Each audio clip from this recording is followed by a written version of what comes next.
आइए सुनते हैं माँ की नसीहत। काव्या के विवाह को अभी मुश्किल से 3 महीने हुए थे और वह अपने ससुराल वालों से नाराज होकर मायके में आकर बैठ गई। उसकी दशा देखकर उसकी माँ यशोदा ने उसे अपने पास बुलाया और प्यार से उसके बालों को सहलाते हुए कहने लगीं, तुम्हें अपने घर वापस जाना चाहिए। ऐसे छोटी छोटी बातों पर नाराज होना तुम्हें शोभा नहीं देता।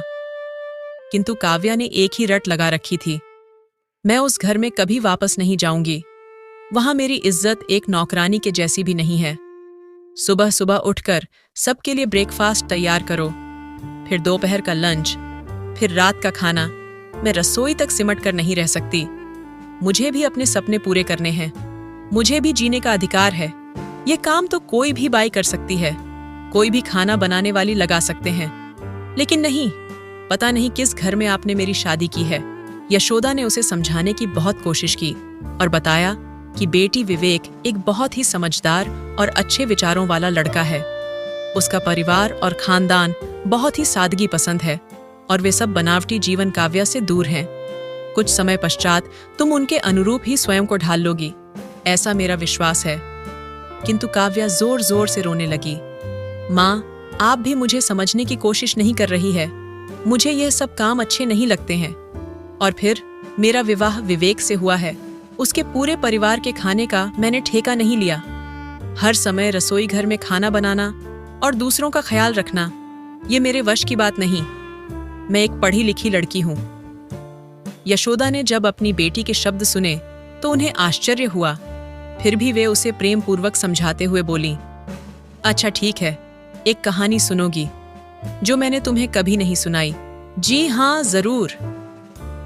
एक लड़की थी जिसके बहुत सुंदर सपने थे। मात्र 14 वर्ष की उम्र में उस लड़की का विवाह कर दिया गया। विवाह भी एक ऐसे इंसान से किया गया जो पढ़ा लिखा तो था किंतु बेरोजगार था। वह लड़की डिस्ट्रिक्ट मजिस्ट्रेट की लड़की थी, जिसके घर में नौकर चाकर उसकी एक आवाज पर दौड़े चले आते थे। महलनुमा घर में पली बढ़ी वह लड़की जब एक सामान्य से घर में ब्याह दी गई, तब भी उसने कभी इस बात की शिकायत अपने माता पिता से नहीं की। ससुराल में आते ही उसे वह सब काम करने पड़े जो एक गृहिणी को करने होते हैं, जो एक घर की बहू का नैतिक दायित्व होता है। पहली बार रसोई घर में खाना बनाने की जिम्मेदारी जब उसे सौंपी गई तो वह डरी सहमी सी सब कार्य करती रही। जिस लड़की ने कभी रसोई घर में कदम नहीं रखा था, उसे सबके लिए खाना बनाना था। प्याज काटते समय उसकी आंखों में ढेर सारे आंसू टपकने लगे थे। घर पर तो हमेशा यह काम उसकी माताजी किया करती थी। उसे माँ की बेहद याद आती थी, किंतु फिर भी अपने आंसुओं को पोंछकर उसने अपनी साड़ी के आंचल में समेट लिया और जुट गई अपने काम में। धीरे धीरे उसने खाना बनाना सीख लिया। घर की साफ सफाई से लेकर कपड़े धोना और सबकी जरूरतों का ध्यान रखना उसी का काम था। मन में आगे बढ़ने की अभिलाषा ने जैसे दम ही तोड़ दिया। घर गृहस्थी के दायित्वों में ऐसी उलझ गई थी कि अपनी ओर ध्यान देने का अवसर ही नहीं मिला। विवाह के लगभग 25 वर्ष बाद उसने अपने पतिदेव के समक्ष आगे बढ़ने की इच्छा रखी, तो उन्होंने उसकी इस इच्छा का मान रखा। फिर उसने स्नातक की। स्नातक के पश्चात विशिष्ट BSO-TSO-C0 का कोर्स किया और 6 माह के प्रशिक्षण के बाद एक विद्यालय में उसे सरकारी नौकर प्राप्त हो गई।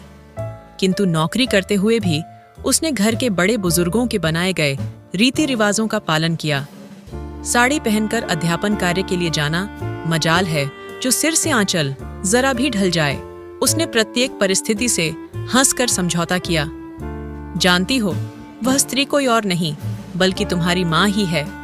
हमें कभी भी विषम परिस्थितियों को देखकर अपना संयम नहीं खोना चाहिए। विवाह कोई गुड़िया का खेल नहीं कि कल ब्याह हुआ और आज तलाक। विवाह तो जन्म जन्म का बंधन है, जिसमें एक दूसरे की भावनाओं का सम्मान किया जाता है, एक दूसरे की जरूरतों का ख्याल रखा जाता है। विवाह मात्र 2 व्यक्तियों के मध्य नहीं होता, अपितु यह 2 परिवारों का मिलन है। जब वर पक्ष वधू पक्ष के व्यक्तियों के साथ अच्छा व्यवहार करते हैं, तो आखिर वधू अपने ससुराल वालों के साथ ऐसा सर्द और रूखा व्यवहार क्यों करती हैं? करना भी नहीं चाहिए। माँ की पूरी बात सुनकर काव्या को जैसे अपने सारे प्रश्नों के उत्तर मिल गए। उसका गुस्सा धीरे धीरे शांत हो गया और उसने ससुराल वापस लौट जाने का निर्णय लिया। आज काव्या के विवाह को लगभग 15 वर्ष हो गए हैं और वह एक सुखी सफल दाम्पत्य जीवन का सुख भोग रही है।